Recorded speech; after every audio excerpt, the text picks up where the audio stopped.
So thank everyone again for joining us. Matt, go ahead and tell us about yourself and what you've been working with lately.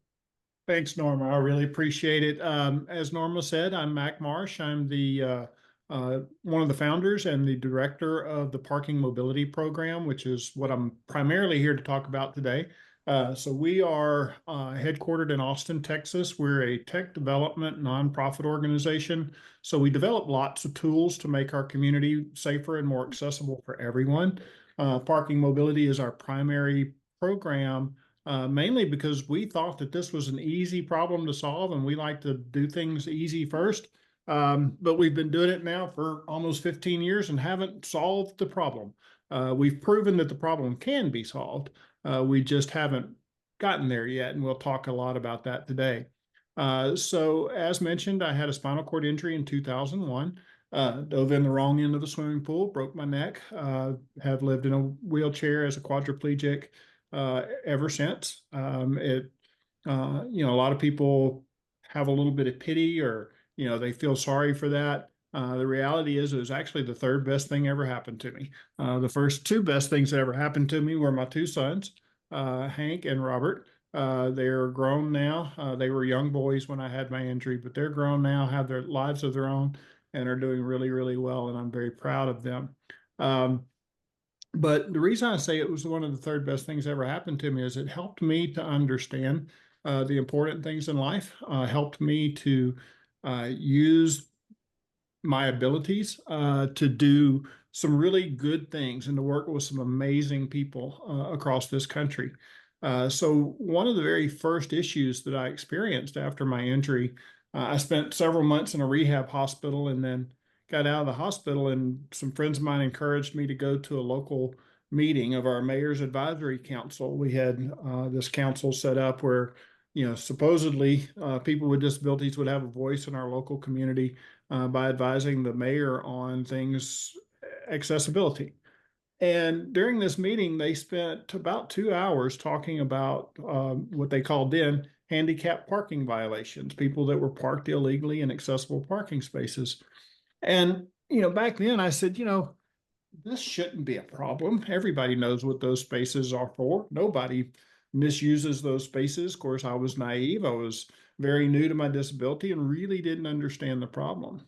The solution that they came up with at that meeting basically was to come up with some flyers that they put out on people's cars that had great information on them. They were not negative. They were, pretty positive, but just basically informing people that they had done something wrong and would they please not do it again. And it had a phone number that people could call to ask questions or get more information. And pretty soon that phone number got inundated by all of the local businesses asking us to please stop littering their parking lots, because that's all people did was if they found a flyer on their car, they just threw it on the ground. So our local police chief said, well, we'll give you a hotline, and if something happens, you guys see somebody who's parked illegally, call us and we'll get an officer right out there. Well, that didn't work either. Reality is that it's a low priority call. Officers really don't like to be meter maids or parking lot attendants, and so they were very slow to respond. Most often when they did respond, by the time they got there, the violator was gone. There are a few other reasons behind why they didn't write citations, and I'll get to that in a little bit. So, looking back at, the very early days of that, I realized that there was a problem that people were experiencing, but we didn't have any real data. So I asked people, well, how many of these violations are occurring? And nobody could say anything other than, well, it happened to me last week at Kroger's, or it happened to me last week at Walmart, or it happened to me 2 months ago at the mall. But there wasn't any real data. And I'm a data guy. I've always been a guy that says, if you show me numbers, I can come up with, one, proving that there's a problem, and then two, it helps to reveal the solutions. So I went on. My first job after my injury was running a center for independent living in Louisiana. We were the only center that was not impacted physically by the hurricanes Katrina and Rita. And so, when those hurricanes came, we were the organization that was able to serve people with disabilities as they fled the coast. And so we served over 500,000 people that came through our centers over the next probably 18 months or so. Excuse me. So during that and kind of running that center, we worked with lots of people with disabilities. I heard this issue over and over and over again. Quite honestly, it wasn't a focus of mine or of my staff at all. We were focused on more kind of emergency type needs. But it stayed on my radar. It was something that concerned me and something that I felt like we needed to do something about. About a year after my injury, I took my older son, who was then about 5 years old, almost 6 years old, to a baseball game. It was hot out, it was summertime, and we went out to the ball game. I had at that time a full-size van with one of those lifts that comes out and goes up and down, right? And so went into the ball game, came out. It was really hot. I didn't realize that because of my injury, my body doesn't regulate its temperature. So I overheat really, really quickly. Didn't realize that then, but I started getting really, really sick very quickly. And when we came out, someone was parked in those striped areas. I couldn't get the lift out to get the air conditioning going in the van.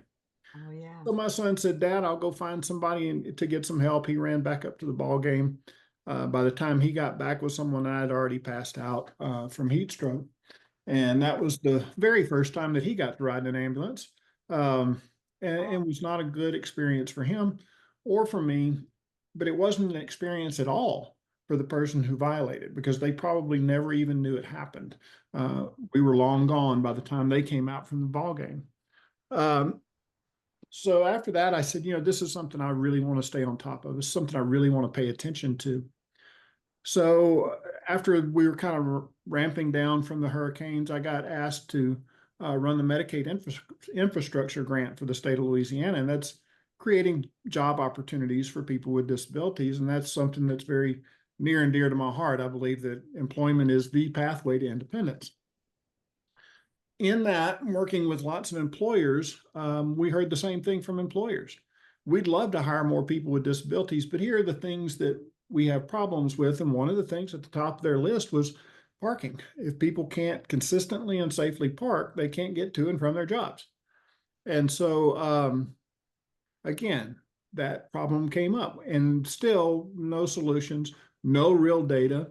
There was one about that time. I found a study from the University of Virginia that did a study in accessible parking spaces in one parking lot in Virginia. And it basically showed that 1 out of every 4 accessible parking spaces were being violated at any given time. And I said, that's a lot. I mean, that is a lot. And so maybe it's just that one location. There's lots of reasons that one location could have a problem. But we kept hearing it. We kept hearing it from people with disabilities. We heard it from their families, from their caregivers. About the time that grant was ending and I was kind of looking for something to do, was about the time that these things came out. It's an iPhone. And a few of us were sitting around on a beer summit one Friday night and saying, what are the problems that we can solve? What are the things that we can address that we can use technology for? These are guys that are way smarter than I am. These are all these tech heads, but they all had a connection to disability as well. And so we talked about lots of different things. But one of the things that we came back to that we felt was going to be pretty simple to solve was accessible parking abuse. And I said, let's just build an app. Let's build an app that people can report the violations that they see, and let's start gathering that data. So we did that. It took us about 10 days to build the very first basic app. We've since enhanced it, made it a lot better. But it was, just to start gathering that data. We never advertised it. We threw it up on the app stores, on Google Play and on, the Apple App Store. And believe it or not, way back then on the BlackBerry store. If you still have a BlackBerry, I'm sorry. They're no longer supported. But we never advertised it. We never asked people to use it. We just put it out there. Really quickly, we got a lot of users. We got about 50,000 users in the first 6 months, over 100,000 in the first year. And these were people from all over the world.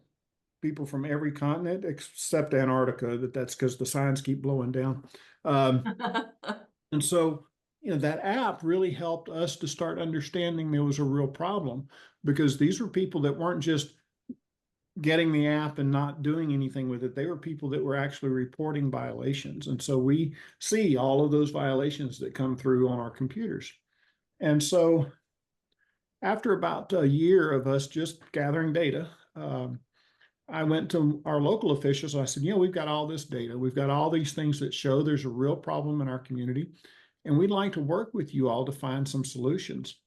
And one of our local curmudgeons, I call him, he was, very skeptical, had no connection to the disability community at all, really had no understanding of this, said, oh, this isn't a problem. This isn't something we need to worry about. If you all have a problem parking, you just call the police department, they'll come out and do it. And I said, well, respectfully, I'm going to push back and say it is a real problem, and it's something that we can prove is a problem. And so I showed him the data that we had, and he furled up his face and he looked at it and he said, well, this is a problem all over the world, but right here in Austin, in our little town, this isn't a problem. This isn't something we have to do anything about. And I said, well, what would it take for you to believe that it is a problem? And he said, prove it's a problem here. Prove that it's a problem right here in my town where I have the ability to do something about it. And I said, okay, when would you like us to come back and show you that it's a problem? He said, you got 10 days. Okay. So we went out, we got 10 people, gave them the app and said, and asked them to actively report for 10 days. It's the only time we've ever asked anyone to actively report. We typically say just use the app as you go about your day. But we asked these folks to go out and look for violations every single day for 10 days. 10 days later, we had over 1,000 violations reported in the city of Austin. We took that data to this constable, to the commissioner, showed it to him, gave him a book, had it nicely bound with all the photographs and all of the proof of these violations, put it on his desk. To my knowledge, to this day, I don't think he's ever opened that book. But he looked at us and he said, after you left, I went out and looked. He said, I own a couple of restaurants, and I went out and looked in my restaurant parking lots, and yeah, it was a problem. I saw violations. And you bringing me this book shows me that you guys have proven that there's a problem. Let's find a solution. Let's find a way to make this work so that you guys can get some relief. To this day, he's our biggest champion. He started off as our biggest skeptic. He's our biggest champion. He and I get together every couple of months and hash out other political arguments that we have. And we've become pretty good friends. But over this issue, he has been a huge champion of ours. And it's because we can prove that there's a problem. And that's how Parking Mobility was founded. That's how we developed the program to work, was to change people's opinions, change their behavior by using data, by using the proof that there's a problem. So what did we do? What was the solution that we came up with? Well, the first thing we had to do was to get all of the perspectives. So we knew people with disabilities perspective. It's a problem. We're mad about it, and we want people punished. So that was people with disabilities perspective. As a person with a disability, I totally understood it. I wanted people punished too. The reality is punishment doesn't change behavior. What changes behavior is engaging people, changing their mind through making it very personal with them. But one of the things we had to understand was, why aren't cops doing something about this? I mean, it's against the law. It's illegal to park in an accessible space anywhere in this country. We've had people in some communities say, well, police can't write tickets on private property. Yes, they can. In every single state in the country, police officers absolutely can issue a citation on private property. Doesn't matter what their policy is. Their policy may say that they don't, but the law says that they do. So we started talking to cops. I sat down with our local chief of police, our parking enforcement, and other folks that were in that realm, and said, why are you guys not writing tickets? I mean, this is a revenue stream. It's $500 for the first offense in Texas. That's big money that you guys are leaving on the table. 1,000 tickets in 10 days. That's $50,000 right there. If you just did those, 10% of those. And they said, well, Problem is, we don't like doing paperwork for nothing. And I said, well, what does that mean? And they said, well, judges and prosecutors tend to dismiss those tickets pretty high. And we said, what do you mean? We don't know why, but they just dismiss those cases, and we want to solve that before we can start issuing tickets. Okay. So we went and sat down with the judges and the prosecutors and said, why are you dismissing tickets? And the prosecutor said, well, most of the people that come in to get one of these tickets, they come in and say, well, I had a placard, I just forgot to put it up. Or they had a disability, they parked over those striped areas, they had a placard, so we don't really want to punish them because, they just didn't know what the rules were. Well, ignorance of the law is not an excuse, but okay. And then we talked to judges, and there was one judge in particular in a little small community south of Austin that sat down with us and was very open and honest with us. And he was mad. He dislikes people that park illegal. In fact, he said, I'd like to put a gallows out in front of the courthouse and start hanging folks. And we said, well, Judge, maybe there's something in between. And he said, I'll be real honest with you. He said, the reason that judges don't impose those fines is because they're too high. High fines result in lower enforcement. And that's a problem. And it's the advocate's fault. Advocates for years had said, there's a problem. We need to raise the fines so people won't do it. Well, if you raise the fines and they get dismissed, you're still not solving the problem, right? And so I said, well, Judge, regardless of what the fine is, you still have a responsibility to enforce the law. And Judge says, yes, but we also have to be equitable. And so if we have a single mom that comes in and says, Judge, I know I parked illegally. It was pouring down rain. My kid was sick. I ran into Walgreens to get a prescription, and that was the only spot that was close to the door. The judge isn't going to impose a $500 fine on her. So what does she get to do? He's got two options: impose the fine or dismiss. That's the only options he has. Pretty soon, what happens is the community starts to learn all you got to do is go give them a good sob story and they'll dismiss that ticket. And so we pulled their data and we did a Freedom of Information request act or Freedom of Information Act request across multiple jurisdictions in Texas and asked, what is your dismissal rate? We want to see all the citations that were written for these. There weren't a lot of citations written, number one, but number two, the dismissal rate was over 80%. And so we realized that it doesn't matter if you're enforcing or not. If police are writing tickets, but they're getting dismissed, you're not going to solve the problem. If you're writing tickets and judges feel like that the fine is too high and it's punitive, because judges don't want to be punitive. They want to solve the problem, but they don't want to be punitive. So I asked the judge, I said, so what would you like? He said, an alternative. He said, educate people. Look at speeding tickets. So what happens if somebody gets a speeding ticket? We had a real problem with speeding in Texas until we raised the speed limits to 90 miles an hour, and now nobody cares what the speed limit is. But he said, one of the ways that we started to solve speeding tickets or speeding problems was imposing a offender education program. You get a ticket, you take a class, and that ticket gets dismissed. As long as you don't do it again, stays off your record, and you get to go on and about your life. So we said, great, we want to do that. And he said, go look at all those offender education classes and find one you like. I thought he was saying go find one and he'd help us replicate it. Reality is I sat through about 100 of those things trying to look for one I liked. I didn't like any of them. They weren't about educating people. They were just about wasting your time.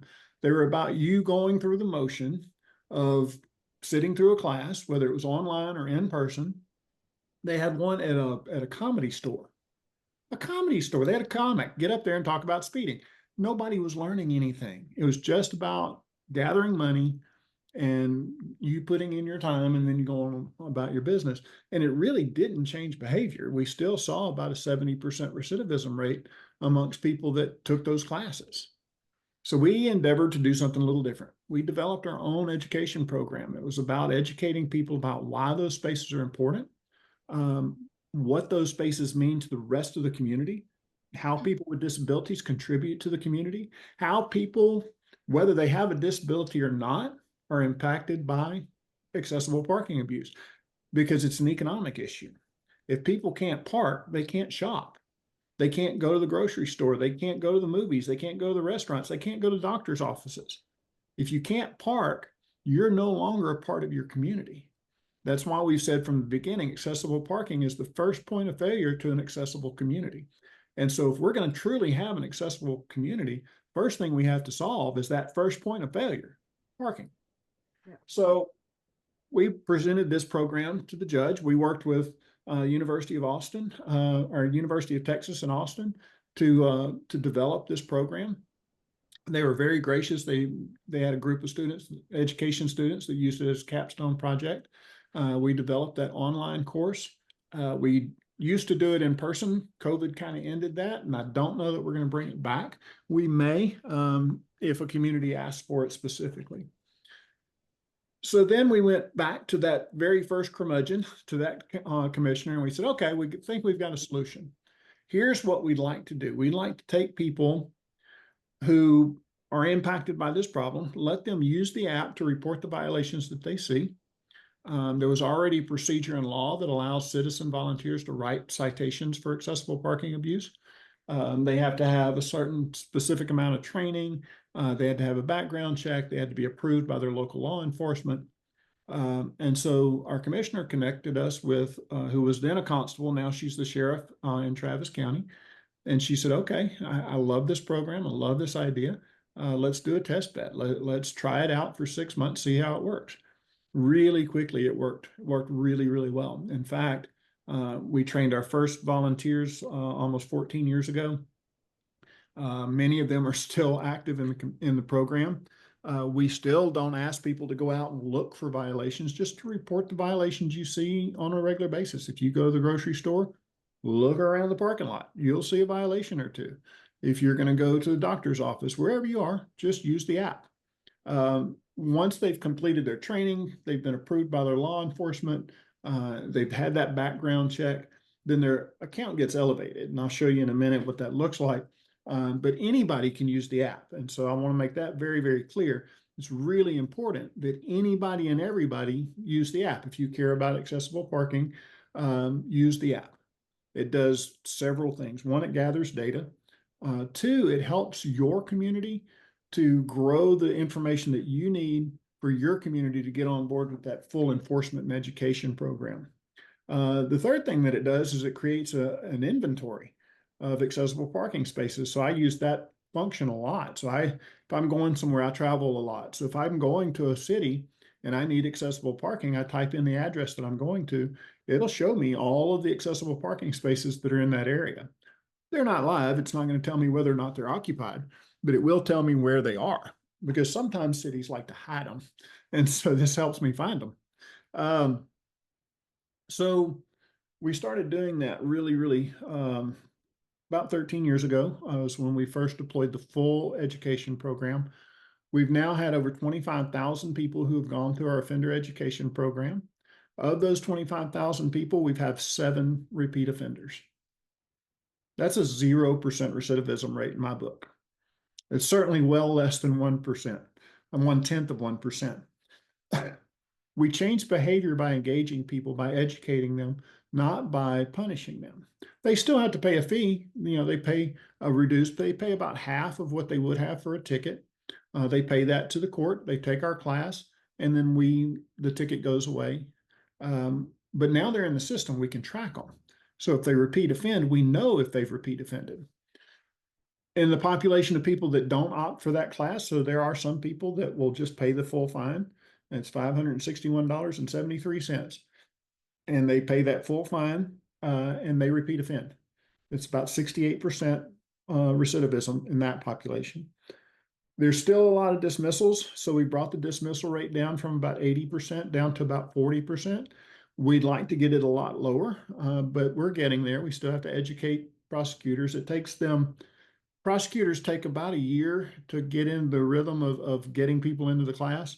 But about the time they get in the rhythm of doing it, they move on to some other job. So there's a high turnover rate in the prosecutor's offices.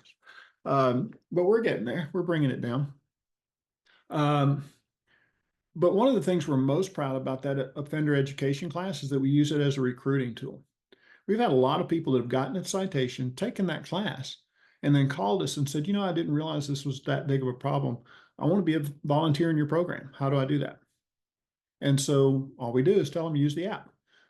Because when you use the app, you get educated. You get all the information that you need. If you're reporting in a partner community, it will tell you how you become a volunteer. Every time you report, you'll get an email that will say, your community is recruiting for volunteers. Here's what you need to do to become a volunteer in your community. If you're reporting in a non-partner community, those are even more important. Those are the reports that I feel are the most important reports that we receive, because they're the ones that we need to be able to educate community leaders to grow into new communities. Right now we're primarily in Texas.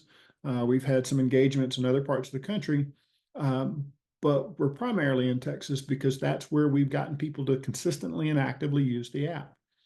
If you're reporting in a non-partner community, the only way you will ever bring this program to your community is by using the app. You can't go talk to your mayor. You can't go talk to your chief of police. You can't go be an advocate, because if you don't have the data, if you don't have the information that you need to have those conversations, then it's going to actually set back adoption of the program, sometimes by many years. And so we encourage you to use the app. The more you use the app, the more information you get from us, the more support you get from us. We will feed you that information back. We will tell you how and when and what to say to whom.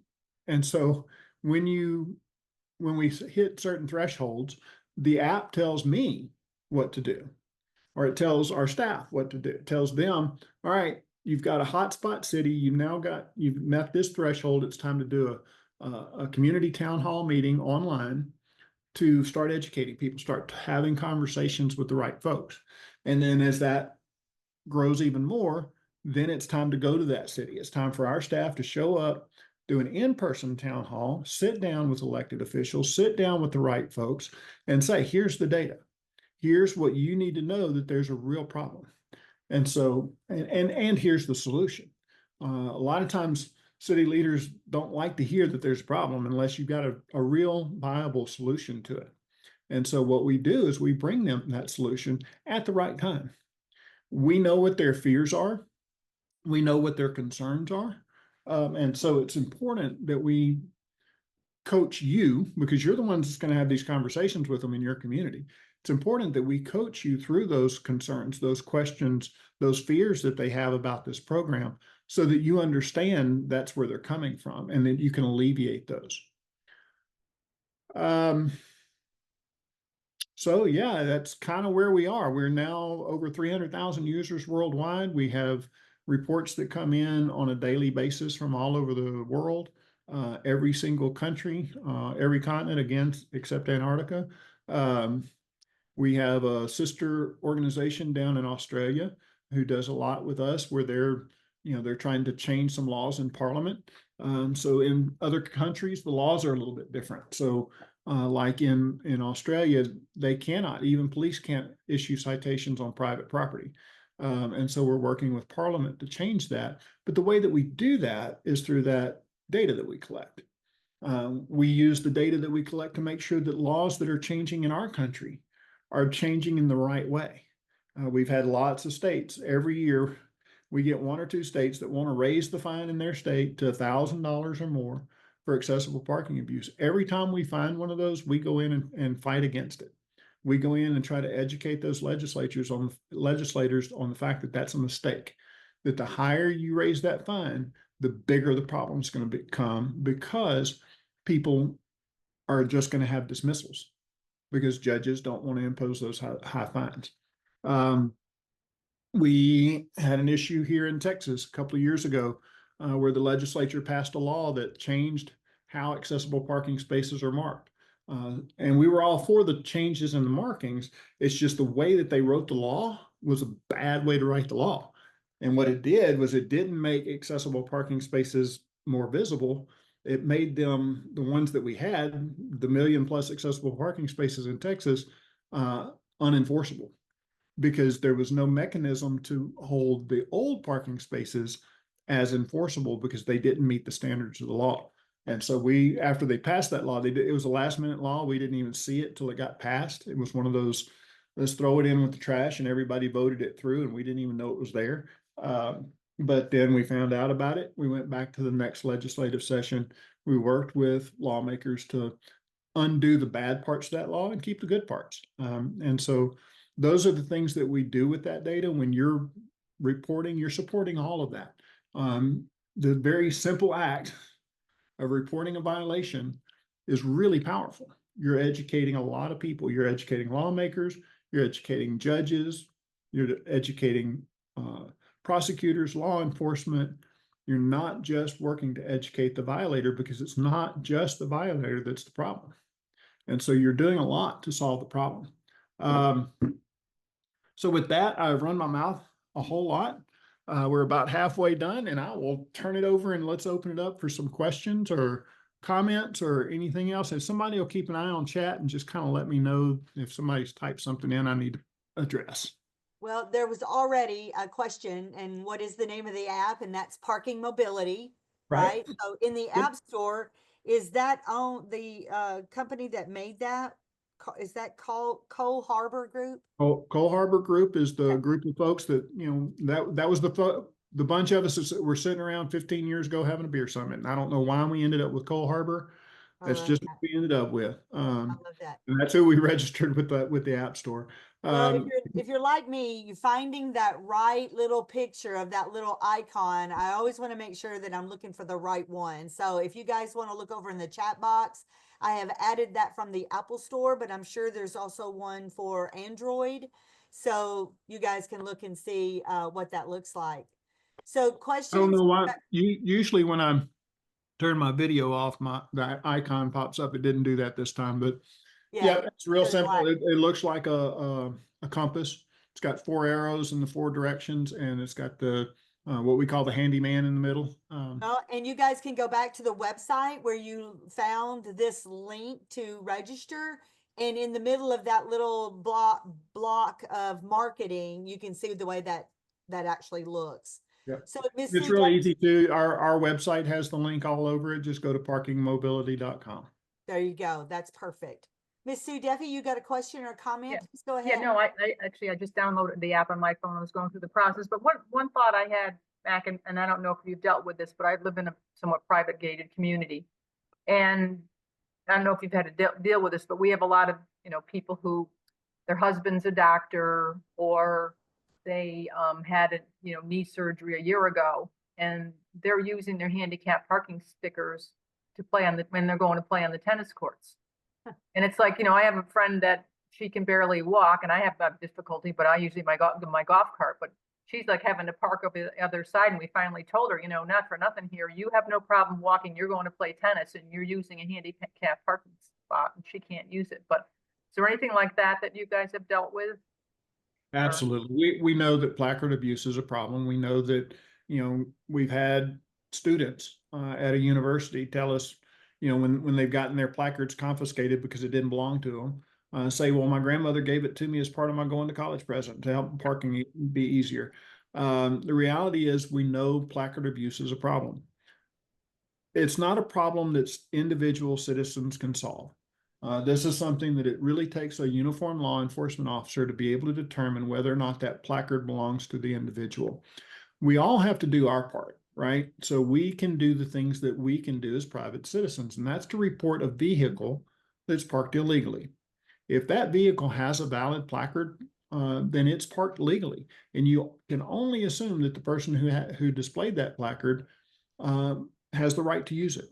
If you feel, or if you think that there's that they don't have the right to use it, it's certainly okay to call your local non-emergency police department phone number and ask that they come and check on it, especially if it's a rampant problem in a community. What Parking Mobility does, and what we've really been proud of, is the relationship that it's built with law enforcement. So before we were around in our communities, law enforcement didn't care about accessible parking abuse at all.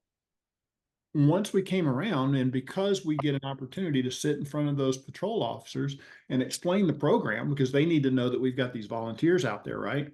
And so we explain to them what we're doing, then they get engaged. I've had officers say, I've got an uncle that's in a wheelchair and I bet that's a problem for him too. How can I help? And we tell them, check placards. If someone pulls up in a parking spot and you happen to see them and you don't have another call going on, ask if that placard belongs to them, because that's what you can do. We can't do that. And so we have officers that increase that type of enforcement, that type of patrol, because of the program. Initially, there's really not much you can do. Confronting that lady who's going to play tennis isn't going to change her behavior. It may upset her, it may embarrass her, but it's not going to change her behavior. And all it's going to do is lead to a possible confrontation that you really don't want to have. So we have to start with what we can affect. The more we affect, the greater effect we have. And so we have more people that are involved. We have more law enforcement involved. We our law enforcement partners last year. Let me take a look real quick at a quick data report. They confiscated 965 placards last year from people that didn't have a right to use them. And so that's something that you, by using the app, are having an effect, because you're allowing those officers to do those things by freeing them up from doing the things that you can do. So what are the violations you can report? You can report a vehicle that's parked with no plate, no placard. That's the first violation type in the app. You can report a vehicle that's blocking. So that's a vehicle that's on the striped areas, blocking a curb cut, ramp, or other architectural improvement. And so in that violation type, it doesn't matter whether or not the vehicle has a plate or placard. No one can violate those areas. And so it's important to report those. In the offender education, we have a blocking class. So that's a person who has a valid disability. They just committed a blocking infraction. So they take that class, helps them learn why blocking is a problem. You can report an expired or altered placard. Unfortunately, we see a lot of those where we get people that will change the placards, change the expiration date on the placards. That is illegal. Those are the ones that I have no sympathy for because they're actively breaking the law. If you actively make the decision to change the expiration date on a placard, in my mind, you're breaking the law. And then you can also report placards that are not properly displayed. We don't actually issue a ticket for those initially because the placards themselves are a little bit contrary to the law. So the placards themselves say to display prominently. The law says it has to be hung from the rear view mirror. There's a lot of issues with that, but we do send them an educational letter, and it does teach them why they need to make sure that they hang that placard properly. The last violation type is not about vehicles. These are anything non-vehicle related. Maybe that accessible parking space doesn't have a vertical sign.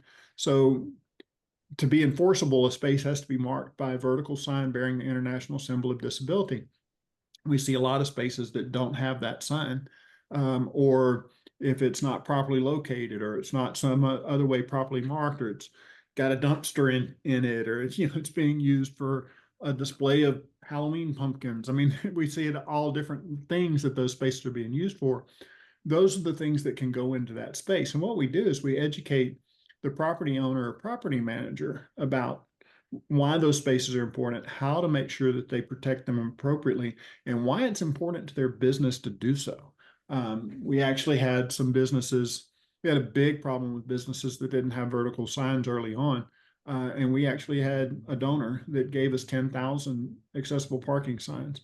And if a business would do some other things to become more accessible, we would give them the signs for free. Now, the signs cost $5 a piece. It was no big deal, but it meant something to the business that we engaged them in a positive way. We didn't come in angry at them and we're going to sue you, and if you don't do this, we're going to boycott your business. They don't want to hear that stuff. They don't want to engage with you in a positive manner when you say those things. And so what we did was we did it in a positive way. Hey, did you know that your parking lot's out of compliance? And here's why. Here's what we'd like to do to help you do that. And here's what it will help, how it will help your business. Business owners respond to that. And so that's how we do those things. And they also respond when you put it on Facebook and say, look, that what I see here that's happening at this business that I love to go into, all these people that are abusing the parking spot. So yeah, absolutely. you have to be careful too on social media. So we get a lot of people that will post a violation on social media, and it starts a firestorm where people start to Yeah. say, "Oh, I'd scratch their tire, I'd scratch their car, or I'd flatten their tires." What that does is that becomes public domain. It may be a closed group, but it's still going to get out there. And I've actually had elected officials say, we would love to be a part of this program, but if you look over here at these really angry comments, we don't want these types of people in this program. Right. So just posting something like that, one, if your community ever does get on board, is going to keep you from being able to get in the program because you're not going to pass the background check if that's out there. And then two, Very good point. and then two, a lot of cities just won't engage because of those negative comments. Yeah. We've had the city of Tampa, Florida, in fact, specifically said, we're not going to do this program because we don't want vigilantes in our community. And that's what they saw people as. Hey, Mac, we got a Parking couple of mobility questions. actually takes that negativity out. Yeah, that's very good. That's very good points. We've got a couple of questions, if you don't mind. Beatty, you had a question that you actually put in the chat box. So go ahead and ask your question, dear. So hi, this is great, Mac. But none of your legislation is going to help us. I'm in Toronto, Ontario, Canada. So One of our actually our second headquarters Right. is in Toronto. There you Oh, go. yeah? Yeah, my business partner is in Toronto. Oh, okay. That's great because I've done as much as I can do. And it's really, like for all the things you've said, we deal with the same stuff basically.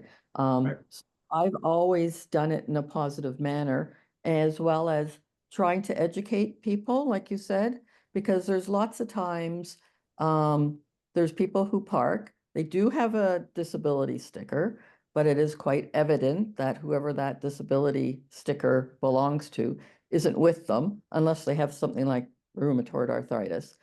But I'll still approach them and just say, do you realize this?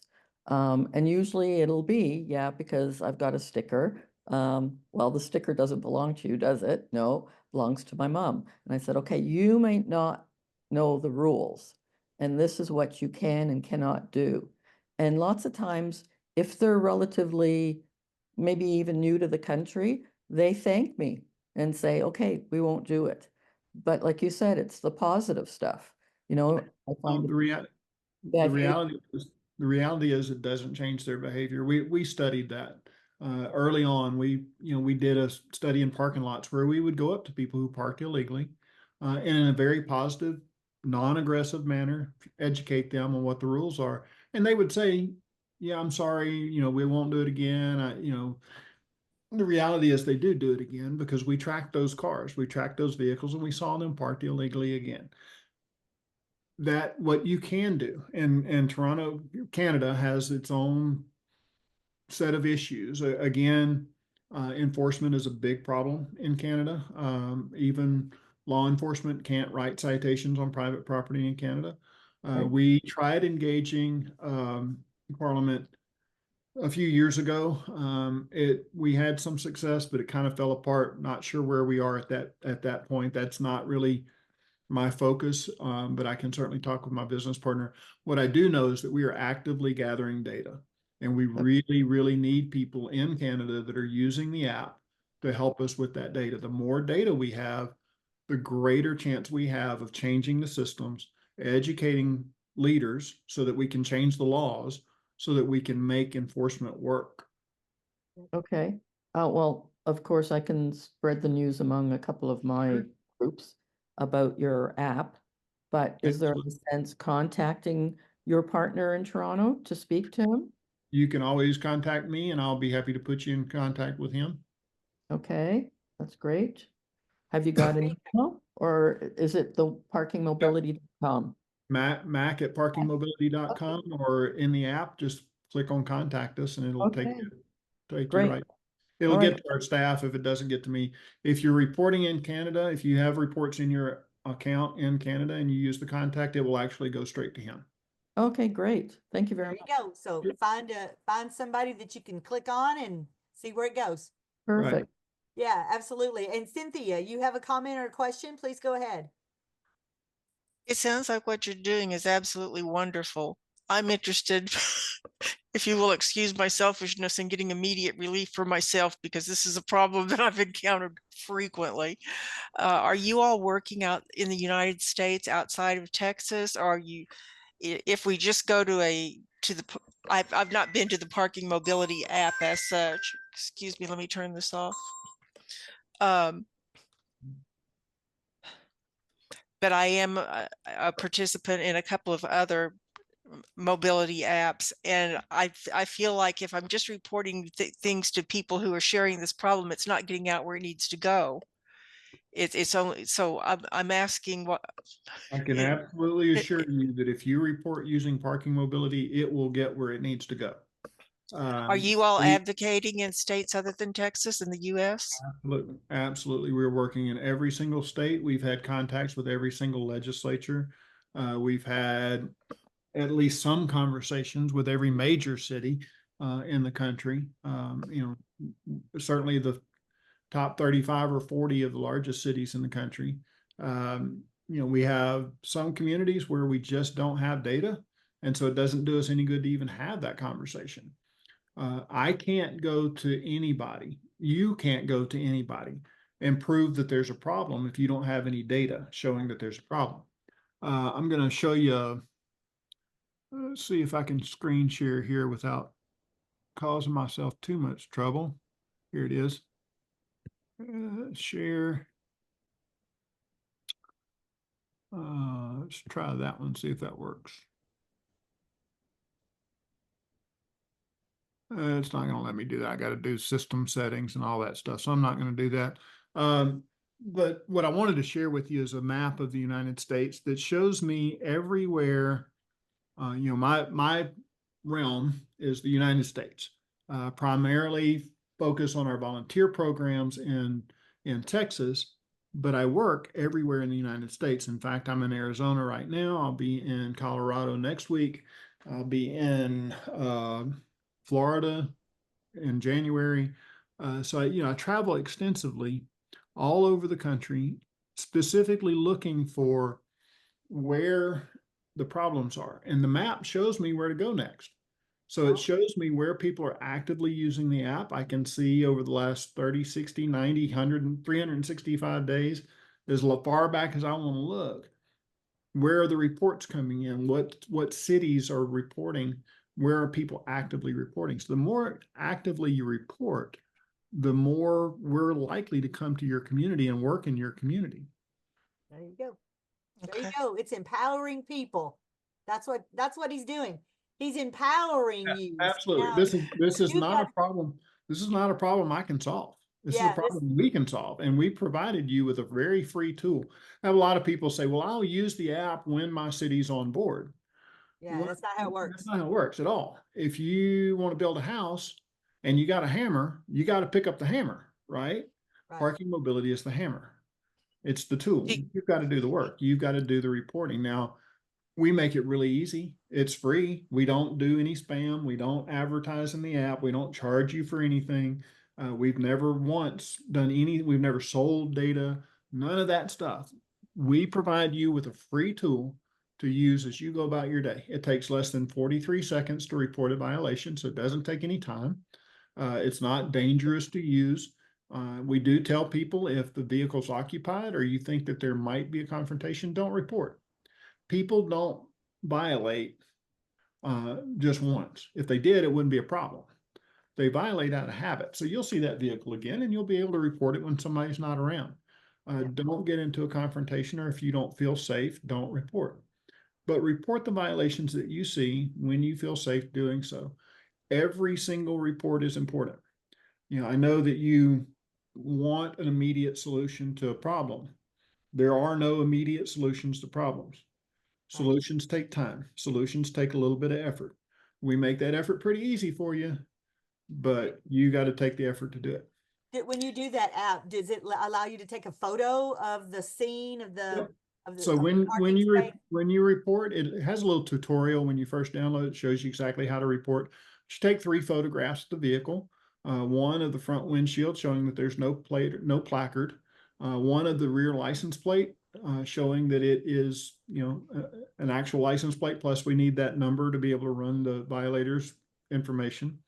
And then one of the violation itself. So we have to see the vehicle and that vertical sign marking the space, showing that it's a legally marked space. If it's a blocking violation, we don't have to have that front windshield.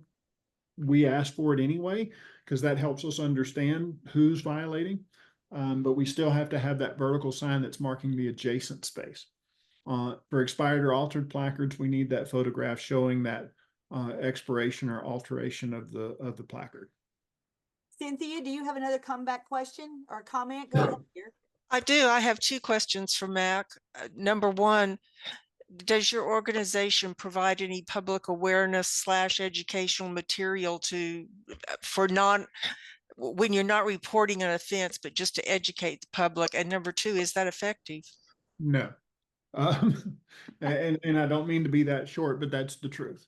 So we don't do any materials that go out into non-partner communities because it's not effective. It doesn't change behavior. Remember when I said before we did those flyers and we got calls from the businesses saying, please stop littering our parking lots? Yeah. That's what happens with that stuff. If you can't prove that there's a problem, people really don't care about the problem. And so it doesn't matter what you do to try to educate them. Now, when you become a partner community or leading up to becoming a partner community, we do a ton. So we educate local media. We work with local radio stations, TV stations, print media to help them know that the program is coming, to help them understand why it's coming. We work with your chambers of commerce and other business associations to help businesses understand the program and that it's coming and that it's a huge benefit for them to be a part of the program. We do a lot to educate the community about the program when it's ramping up in your community. Well, community education is what I was making reference to. Yeah, but we don't do that in advance because we don't know who to target it to. If we don't have data showing that there's a problem or where the problem is in that community, we would just be spitting in the wind. And, I'm not somebody who likes to waste time or effort. Thanks bunch. Are there any other questions? Does anybody else? Tina, did you have a question earlier? Wait, you're on mute. Sorry, I was going to ask a question for Biete and Canada, but Okay. so that's why she went ahead and she came out. asked it. Good. Thank you, Tina. Thank you. Uh-huh. Are there any other questions anybody has for Mac? Oh, wait, there's some more. Christine, go ahead, dear. You're on mute.